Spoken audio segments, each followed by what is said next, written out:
বোমায় বিধ্বস্ত বাড়ির ধ্বংসস্তূপের উপরে বসে গাজার এই হতভাগ্য পিতা দেখাচ্ছিলেন তার আদরের ছোট্ট শিশু সন্তানের জামা। প্রিয় সন্তানটি আর বেঁচে নেই। কাঁদতে কাঁদতে পিতার চোখের পানিও শুকিয়ে গেছে। তিনি আসসালামু আলাইকুম। আমি প্রথমত বাংলাদেশের সকল নাগরিককে ধন্যবাদ দিতে চাই যে আজকে সারা বাংলাদেশ দেখিয়ে দিয়েছে যে আমরা আমাদের ভাইদের পাশে ছিলাম, আছি, থাকবো। তবে এর মাঝখানে কিছু কাজ করেছেন যেটা আমার দৃষ্টিভঙ্গিতে উচিত হয় নাই। আপনি বাটার শোরুমে গিয়ে ভাঙচুর করছেন, পিজা হাটের শোরুমে গিয়ে ভাঙচুর করছেন। কোম্পানিগুলো ইসরায়েলের সাথে কানেক্টেড, বাট বাংলাদেশে আপনার এলাকায় যে বাটার দোকানটা আছে এটা কিন্তু আপনারই আমারই কোনো না কোনো ভাই তার সারা জীবনের পুঁজি অথবা ব্যাংক থেকে লোন করে কিন্তু এই প্রতিষ্ঠানটা করছে। এইখানে যারা চাকরি করে তারাও কিন্তু আমাদের পরিবারের কেউ না কেউ, তারা পেট পালে।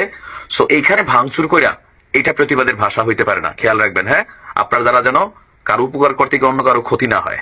যাই হোক, তো আজকে আমাদের এই ভিডিওটা একটু ডিফারেন্ট ঘটনার ভিডিও। প্রিয় দর্শক, এইমাত্র পাওয়া খবর, এবার কিন্তু ফিলিস্তিনিদের পক্ষে বাংলাদেশের মুসলমানরা গর্জে উঠেছে। কিন্তু কিছু কিছু ইসরায়েলপন্থী জনগোষ্ঠী কিন্তু মুসলমানদের এই অধিকার খর্ব করার লক্ষ্যেই কিন্তু কাজ করে যাচ্ছে। আপনারা কিন্তু ইতিমধ্যে দেখে ফেলেছেন, আপনারা কিন্তু কিছু গণমাধ্যমের মুখে এটা শুনেছেন এবং এই ভিডিওর প্রথমে কিন্তু আপনারা শুনেছেন। আপনারা কি ফিলিস্তিনির পক্ষে আসছেন নাকি তার বিরুদ্ধে অবশ্যই কমেন্ট বক্সে জানিয়ে দেবেন। এবং আপনি যদি ফিলিস্তিনির পক্ষে হয়ে থাকেন তাহলে অবশ্যই বাংলাদেশের রাষ্ট্রপতি এবং রাষ্ট্রপ্রধানের পক্ষ থেকে ইসরায়েল এবং আমেরিকায় একটা বার্তা পাঠিয়ে দেওয়া হোক। আপনারা যদি এটা চেয়ে থাকেন তাহলে অবশ্যই কমেন্ট বক্সে জানিয়ে দেবেন। তো সবাই ভালো থাকবেন, সুস্থ থাকবেন। দেখা হচ্ছে পরবর্তী কোনো আপডেট নিউজ নিয়ে।